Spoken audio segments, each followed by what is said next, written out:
Untuk lokasi penempatannya ini ada di banyak tempat ya, mulai dari Sekretariat Jenderal, harus sesuai dengan domisili yang tercantum dalam IKTP. Assalamualaikum warahmatullahi wabarakatuh. Selamat datang di Irfan Hikmatyar Channel. Sebelum lanjut, jangan lupa klik like dan tekan tombol subscribe serta loncengnya biar nggak ketinggalan update informasi mengenai rekrutmen CPNS berikutnya. Kemudian jangan lupa juga follow sosial medianya. Serta buat Anda yang ingin bergabung dengan grup Telegramnya, bisa klik tautan di bawah ini di s.id/pejuangasn. Baik, kita langsung saja simak videonya. Baik, pada kesempatan kali ini kita akan membahas formasi CPNS dan P3K Kemenkumham 2023. Terkait hal tersebut, kita akan membagi poin-poin bahasannya seperti ini. Yang pertama, kita akan membahas jumlah formasi CPNS, selanjutnya jumlah formasi P3K, kemudian kualifikasi pendidikannya, lokasi penempatannya, persyaratan umumnya, dokumen persyaratannya seperti apa, dan juga tahapan seleksinya. Yang pertama, kita bahas dulu jumlah formasinya. Jadi terkait jumlah formasi, ini sudah resmi diumumkan oleh Kementerian Hukum dan HAM pada halaman resminya di cpns.kemenkumham.go.id. Pengumumannya seperti ini. Hanya ada satu halaman saja di sini berupa gambar yang menampilkan jumlah formasi CPNS dan juga P3K. Dan di sini disampaikan untuk formasi CPNS sebesar 1015 formasi dan juga terdapat 1563 formasi untuk P3K. Sebagai informasi, untuk yang formasi CPNS, ini hanya ada di instansi pusat saja, seperti kementerian dan lembaga. Dan untuk formasi P3K itu terdapat di instansi pusat maupun instansi daerah. Kemudian di sini disampaikan pantau laman dan media sosial resmi untuk informasi selanjutnya. Bisa di webnya maupun di Instagramnya. Nah, terkait hal tersebut, kalau kita lihat di Instagramnya, ternyata Kementerian Hukum dan HAM sudah merilis formasi apa saja yang untuk CPNS dan juga untuk P3K-nya. Nah, gambar ini diambil dari Instagramnya Kemenkumham ya. Di sini dijelaskan bahwa untuk formasi CPNS terdapat 1015 formasi yang mana dibagi menjadi dua ya. Ada penjaga tahanan dan juga dosen. Dan untuk penempatannya ini dialokasikan untuk unit pusat dan kantor wilayah. Jadi selain di pusat, di Jakarta, ditempatkan juga di kantor-kantor wilayah seluruh Indonesia. Kemudian untuk yang formasi P3K, ini terdapat 1563 P3K ya, yang ditempatkan hanya untuk di unit pusat saja di kantor kementerian, dan jumlahnya sebanyak 1563 dengan dua formasi, yaitu tenaga teknis dan juga tenaga kesehatan. Dan untuk tenaga teknis ini bisa terbagi menjadi banyak lagi sub teknisnya, sama juga dengan kesehatan, ini bisa terbagi menjadi banyak lagi sub tenaga kesehatan. Sementara baru ini saja yang disampaikan oleh Kementerian Hukum dan HAM terkait formasinya, belum disampaikan berapa pembagian kuotanya per formasi ini, apakah ini 50%, apakah ini sekian persen, itu belum disampaikan per video ini dibuat. Dan apabila sudah disampaikan, akan kita update di channel ini. So, jangan lupa subscribe buat yang belum ya. Selanjutnya, terkait bocoran mengenai seleksi CPNS tahun 2023 ini, kita bisa lihat pada dokumen rekrutmen CPNS di tahun 2021 lalu ya. Karena kurang lebih untuk rekrutmen di tahun ini, kemungkinan perbedaannya tidak jauh besar. Dan ini adalah dokumen seleksi di tahun lalu ya, dokumen pengumumannya mengenai pelaksanaan seleksi CPNS Kemenkumham tahun anggaran 2021. Untuk yang seleksi P3K-nya belum ada ya teman-teman, karena memang di tahun 2021 maupun 2022 belum ada seleksi P3K untuk Kementerian Hukum dan HAM. Jadi yang baru bisa kita lihat adalah kisi-kisi untuk pelaksanaan seleksi rekrutmen CPNS-nya. Oh iya, sebelum lanjut, buat kamu yang mau daftar CPNS dan ingin persiapan tapi belum tahu caranya, aku rekomendasikan bimbel online Jadi ASN. Menurutku ini merupakan bimbel CPNS terbaik sejauh ini. Ada materi belajar, soal latihan, simulasi, maupun live class CPNS. Bisa di-download melalui Play Store maupun App Store, atau di web app jadiasn.id. Dan jangan lupa gunakan kode ini untuk mendapatkan diskonnya. Nah, kalau kita lihat di dokumen di tahun sebelumnya, di sini untuk lokasi penempatannya ini ada di banyak tempat ya, mulai dari Sekretariat Jenderal, Direktorat Jenderal, Itjen, Badan, sampai dengan Politeknik. Nah, untuk yang di sini, sepemahaman saya ini adalah bagian dari kantor pusatnya Kementerian Hukum dan HAM. Nah, ini maksudnya nih, di alokasi unit pusat. Jadi ini adalah unit pusatnya, penempatan di unit pusatnya. Sedangkan untuk kantor wilayahnya ini ada di poin 13. Sepenglihatan saya ini terdapat di seluruh Indonesia ya, di setiap provinsi. Jadi buat teman-teman yang mau mendaftar di Kementerian Hukum dan HAM, siap ditempatkan di mana saja seluruh Indonesia ya, karena itu merupakan syarat umum untuk menjadi seorang PNS. Lebih detailnya kita bahas lagi. Yang pertama untuk jabatan penjaga tahanan, Jabatan ini merupakan formasi CPNS yang bisa dilamar oleh lulusan SMA atau sederajat dengan kebutuhan formasinya ya, kalau di tahun ini sebesar kemungkinan nggak sampai 1000 formasi karena dibagi dengan dosen juga di sini. Dan untuk unit penempatannya, untuk yang penjaga tahanan di tahun sekarang itu di unit pusat dan juga 32 kantor wilayah. Dan nanti apakah akan dibagi untuk kuota lulusan terbaik disabilitas putra-putri Papua dan Papua Barat serta umum, kita nggak tahu ya. Tapi yang pasti yang umum ini pasti ada. Dan di umum ini dibagi kuotanya lagi menjadi pria dan juga wanita. Kemudian selanjutnya untuk formasi dosen, kita lihat di sini. Di sini untuk formasi dosen, kalau di tahun 2021 asisten ahli atau dosen dengan kualifikasi pendidikan S2 Administrasi Publik, S2 Ilmu Administrasi Negara, dan juga S2 Administrasi Negara. Nah, kita nggak tahu nih, untuk yang di tahun ini dosennya apakah S2 dengan lulusan seperti ini atau ada perubahan, kita belum tahu. Tapi yang namanya dosen ya, setahu saya, kualifikasi pendidikan minimalnya adalah S2 ya. Dan untuk yang dosen di sini ada formasi untuk lulusan terbaik, yang disabilitasnya tidak ada, yang Papuanya tidak ada, dan yang umumnya 6. Ini yang tahun lalu. Kita belum tahu untuk yang tahun ini seperti apa. Dan untuk penempatannya yang di tahun lalu itu ada di unit pusat. Dan kemungkinan menurut saya, untuk yang dosen di tahun ini, penempatannya pun akan ditempatkan di unit pusat. Kenapa? Karena kemungkinan untuk dosen itu akan ditempatkan di Politeknik Ilmu Permasyarakatan, dan juga Politeknik Imigrasi. Karena ini lembaga pendidikan, kemungkinan besar penempatannya akan ada di sana. Kemudian untuk kriteria pelamarnya di poin C, itu ada kebutuhan umum ya, merupakan pelamar lulusan perguruan tinggi dan SMA sederajat yang memenuhi kualifikasi pendidikan dan persyaratan sebagaimana dalam pengumuman ini. Itu yang umum. Untuk yang khusus itu terbagi menjadi putra-putri lulusan terbaik berpredikat cum laude, kemudian penyandang disabilitas, serta putra-putri Papua dan juga Papua Barat. Selanjutnya untuk persyaratannya dari poin 1 sampai dengan 11, ini merupakan persyaratan umumnya PNS, seperti harus seorang WNI, kemudian memiliki karakteristik pelayanan publik, mampu berperan sebagai perekat NKRI, memiliki intelijensia yang tinggi, tidak pernah dipidana, tidak pernah dipecat dari PNS, TNI Polri maupun pegawai BUMN maupun swasta, tidak berkedudukan sebagai CPNS, PNS, TNI Polri maupun sekolah ikatan dinas, tidak menjadi anggota atau pengurus parpol, kemudian memiliki kualifikasi pendidikan yang sesuai dengan jabatan, sehat jasmani dan rohani, serta tidak memiliki ketergantungan terhadap narkotika. Itu persyaratan yang umum bangetnya. Nah, yang diwarnai ini persyaratan yang perlu diperhatikan. Ini bersedia ditempatkan di seluruh wilayah NKRI ya. Kemudian bagi wanita, tidak bertato atau bekas tato dan tindik atau bekas tindik anggota badan lainnya selain di telinga, kecuali yang disebabkan oleh ketentuan agama atau adat. Dan bagi pria, tidak bertato atau bekas tato dan tindik atau bekas tindik pada anggota badan kecuali yang disebabkan oleh ketentuan agama ataupun adat.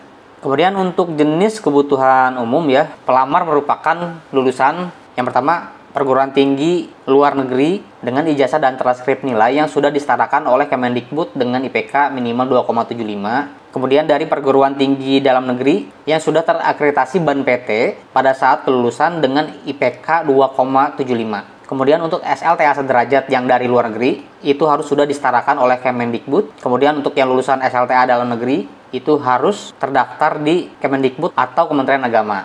Selanjutnya, usia pada saat mendaftar adalah maksimal 35 tahun 0 bulan 0 hari untuk yang kualifikasi pendidikannya S2, S1 dan juga diploma. Kemudian minimal 18 tahun dan maksimal 28 tahun 0 bulan 0 hari untuk kualifikasi pendidikannya SLTA sederajat. Ini adalah usia maksimal pada saat mendaftar ya.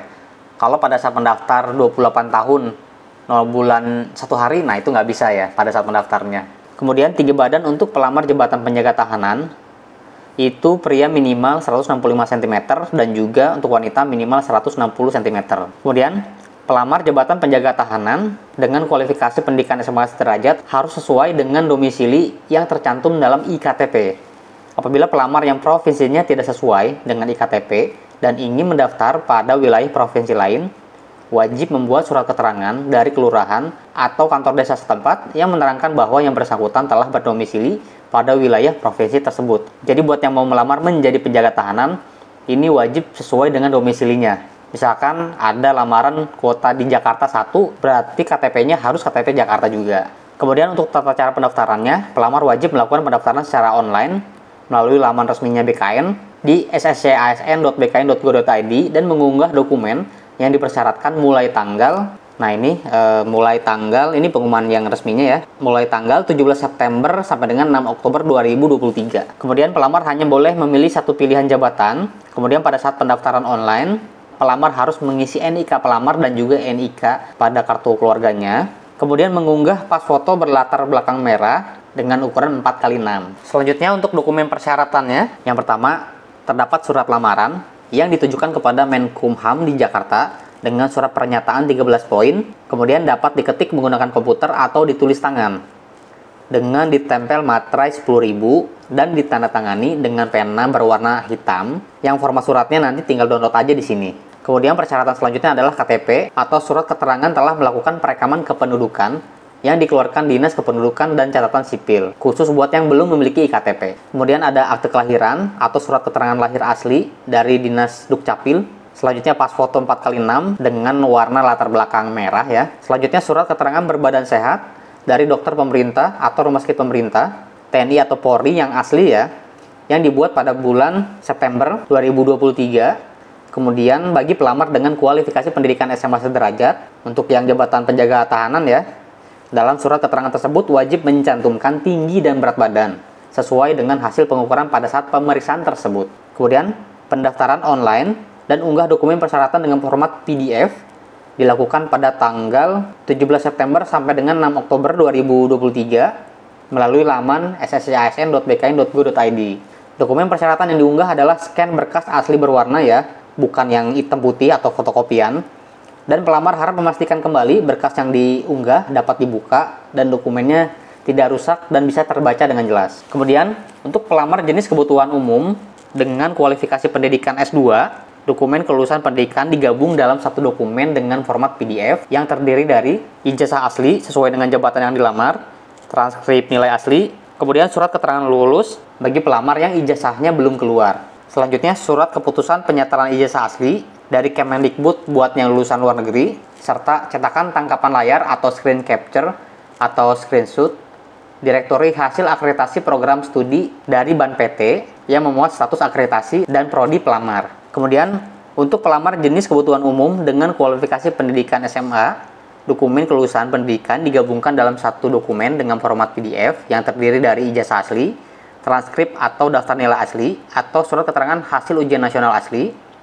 Kemudian surat keterangan lulus atau SKL bagi pelamar yang ijazah aslinya belum keluar, dan transkrip atau daftar nilai sementara yang memuat nilai keseluruhan dengan mencantumkan daftar nilai hasil ujian nasional atau ujian akhir, yang mana ini bukan daftar nilai rapot ya. Namun apabila pelamar telah dinyatakan lulus pada tahapan akhir, wajib menyertakan ijazah dan transkrip atau daftar nilai asli.